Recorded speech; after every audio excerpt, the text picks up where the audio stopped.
Well, I've been putting this video off for a couple days now. It's Monday at 3:15 in the morning when I'm recording this.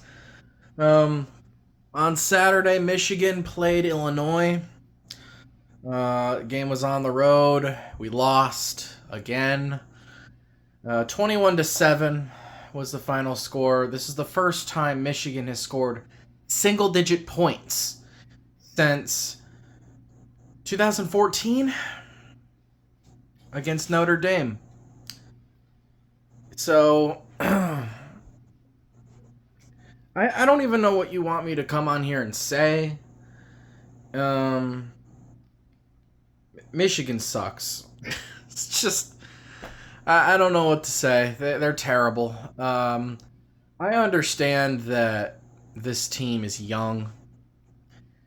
Um, but even young teams of the past would win 8, 9, 10 games with Jim Harbaugh. I guess we didn't really realize how spoiled we were until now. Because now it's starting to feel like the pre Jim Harbaugh days, like it was with the Rich Rods and the Brady hoax. Gotta say, man, I'm not a fan of Sharon Moore so far as our head coach. He is completely underperformed as a head coach, and you think with an offensive-minded coach that the offense would be, pretty good, firing on all cylinders, or at least doing as good as, using the most for what they have, which isn't much. Excuse me. Um, where do I start with what's wrong with this team? Last year in 2023, it was you would come on here and it was hard to find things that Michigan did wrong. Um, you really couldn't find anything that was wrong with them. They were great everywhere. This year, it's hard to find a spot where they're pretty good or at least decent. And I guess you could say running back with Kalel Mullings, who's been by far the best offensive player on the entire team. Um, but we don't have a quarterback, man. We got Jack Tuttle back for I think it was last game. He went in during the Washington game and kind of brought us up a little bit. He was terrible in this game. He was the starter. He played the whole game, despite how terribly he played. Jack Tuttle is a seventh-year senior, and this dude is playing like a freshman. I don't know what his deal is. He's terrible. He sucks. He sucks. Now, I get that the rest of the team around him isn't playing well either, but this guy makes too many mistakes. He had a fumble and an interception against Washington. He had a fumble and an interception this week against Illinois.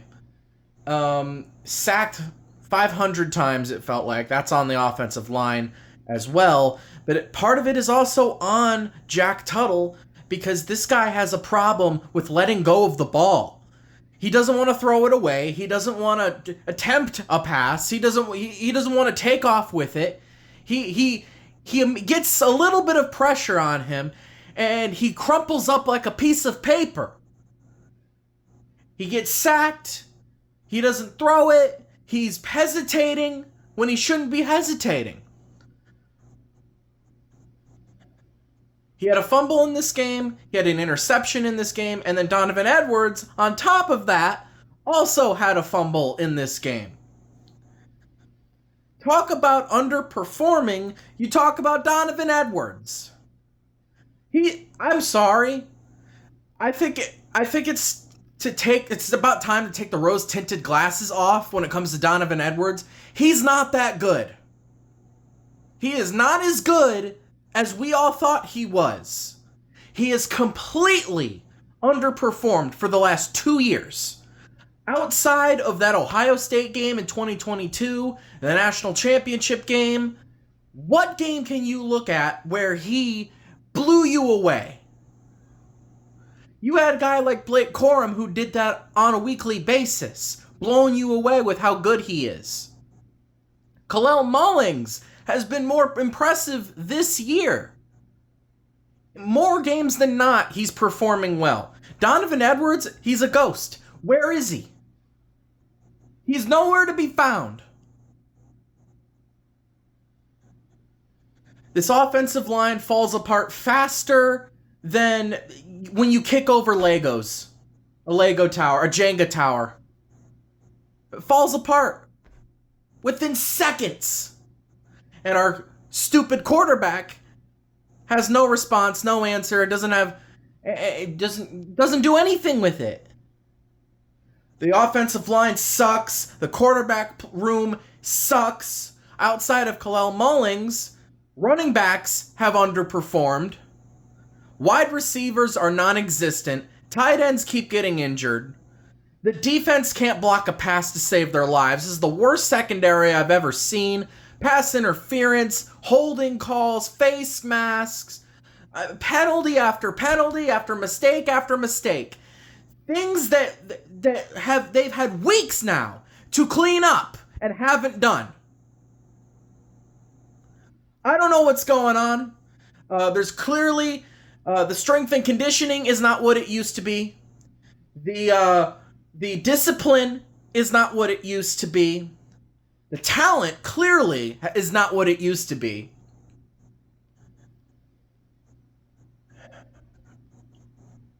I don't know what to say. We're 4-3. What other games on our schedule are winnable at this point? We play Michigan State next week. I hope to God we win that one. You know, in the preseason, that seemed like you're not a guaranteed win, but about as close to guaranteed as you can get. I would say 80-90% chance of winning that thing. Now I don't know. It's a toss-up. Michigan State beat the snot out of Iowa over on Saturday. Michigan State could beat us. They could beat us. Who else do we play? Indiana? Indiana could kill us too. You see what they did to Nebraska? They're undefeated. They're 7-0. They're in the top 25. They might be in the top 15 now. We've played 7 games. And we have 5 left. And I don't know which ones are winnable. Michigan State, we could lose. Indiana, we could lose. We still got to play Oregon and Ohio State. Both, at this point, to me, are guaranteed losses. If we continue to play like this. I'm not even sure if this team at its peak, at playing its S-tier A+ game, could beat those 2 teams.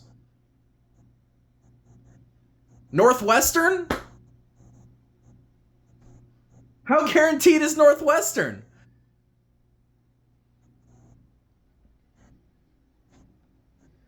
I tell you what, we got to win at least 2 more games just to get bowl eligible. And I'm not sure we can do it. The Big Ten's very strong this year, but that has not been an issue before. Okay? Indiana, we could lose. Michigan State, we could lose. Ohio State, Oregon are probably going to be losses. Northwestern, we could win, but I don't know. I don't know. They've been getting worse. Michigan has gotten worse. Worse. This isn't the type of thing where, they're starting out the season kind of sluggish and then they kind of come into their own later. We're 7-8 weeks in and they're still playing like they did and they're playing worse than they did in week 1. Fresno State was their best game. It was their best game. And you see how these teams in the top 10 are playing. You see how Oregon and Ohio State are playing. You see how Georgia's and Alabama's and Texas's are playing. I mean, I know Alabama lost a second game, but they are clearly far and away better than Michigan is. I would say half the Big Ten is better than Michigan right now. So I don't know what you want me to come on here and say. There's nothing to say other than Michigan sucks.